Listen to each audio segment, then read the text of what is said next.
Rolling. Sound rolling. Okay. Camera B rolling. Quiet on set. Scene 3A, take 5. Action. Head home. Unless you want me to stay? No, I know how your mom can be. It's okay. Yeah. Yeah, with everything going on.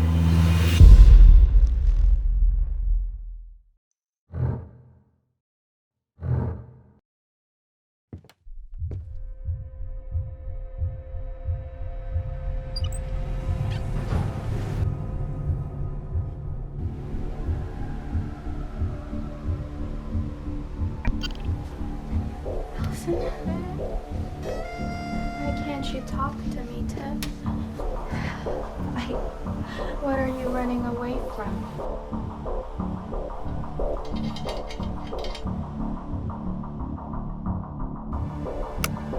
3B, take 1.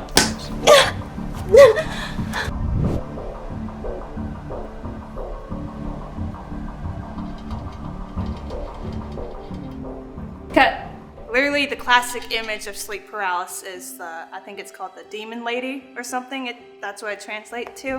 And so you're this shadow creature that sits on your knees. And so that was the inspiration for the monster design of the film. And as far as the grief aspect, you know, everyone remembers their first time feeling that grief and how they were in the exact moment. And for me, instead of a instant let all your feelings out sort of crying, I kind of just went numb for a couple of weeks until I finally let myself grieve for the person that my friend group had lost. I like to laugh and make a joke, and I couldn't do that with Tiff. she was really on the struggle bus, and I've never been so blocked up like that, and as an actor, it's hard to stay in that place, especially when it's so different from you. So I would say that was a big challenge because, you know, in between takes we're laughing and, you know, talking and, you know, just being ourselves. But when it's time to be in the moment, it's time to be in the moment, and you have to be true to that character. So that was the biggest challenge, I think.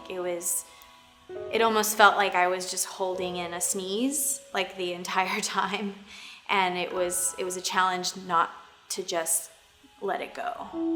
Okay. Pardon? Can we just... Please let me in, please, someone. Tiff and Allison are kind of a weird jumble of myself and people that I know. So Tiff is kind of the part of me that closes myself off to others, and Allison is the more supportive friend, the more I give myself to anybody else to help them out type of character. So Allison was kind of the juxtaposition of Tiff. She's the one that shows her emotions all front and shows that, hey, it's okay, just let it all out, let me comfort you, let me help you, kind of that immediate, like, let me hold you, let me help you, not just to help that other person, but also that's how some people deal with grief themselves.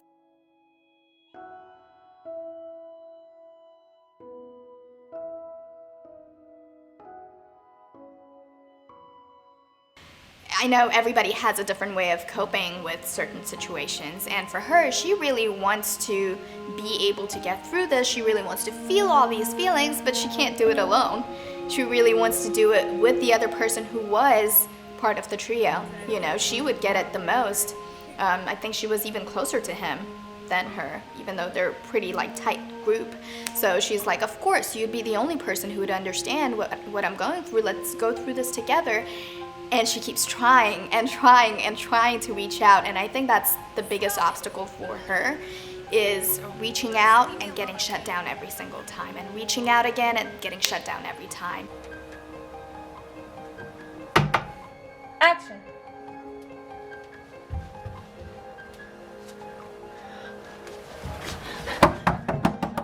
We did a lot of talking, me and Caitlin, behind the scenes of what we wanted the scenes to look like. Most of it's just a bunch of shadows, which I love. Shadows are great. but a lot of it was figuring out on the day of, like, all the bedroom stuff. That was just me messing with lightings and see what worked. We gotta, like, there were certain scenes where we got a blue light in the background and the yellow light to light up our actresses, which is pretty interesting mood lighting. It's very easy to work with people like that. So someone like Kaylin, who just kind of allows you to mess with stuff. She knows what she wants, but I get to experiment and do what I want.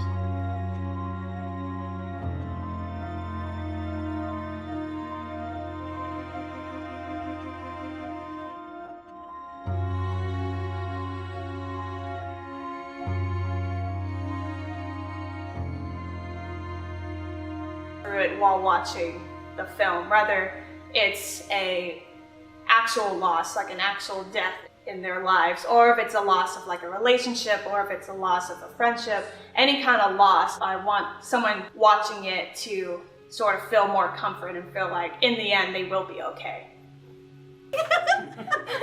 I was slapped by the hair. Yeah. Is that for real though?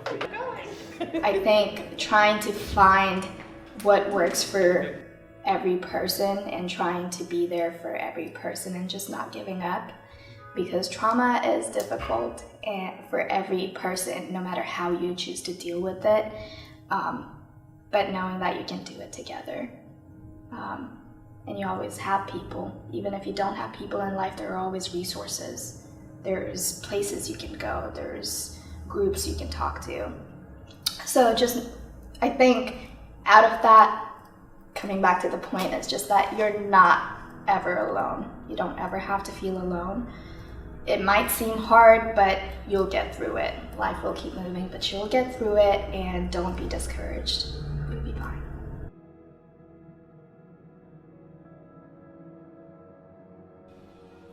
It's a good message for people who are not exactly comfortable with sharing their feelings to others, or who don't really want, who aren't as expressive and who don't really emote that much. It's a good message for people to open up and to people and their loved ones, and how that can affect their lives if they don't. So I think it's really good.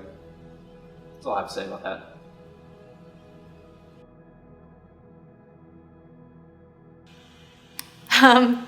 Kind of to be blunt, holding on to grief and not allowing yourself to experience it is really unhealthy. It causes some really terrible things, as you see in the movie. That's not how it's meant to be. Like if you're ever feeling plugged up emotionally, or if you're ever feeling like you can't run to somebody, or if that's your natural tendency to just hole up, which is totally normal, just know that somebody's always there to catch you. And holding on to that grief is not what's going to be best for you in the long run. It'll hurt pretty much everyone around you, and most of all yourself. And you'll be better for going through it. Yeah. That's what I would say.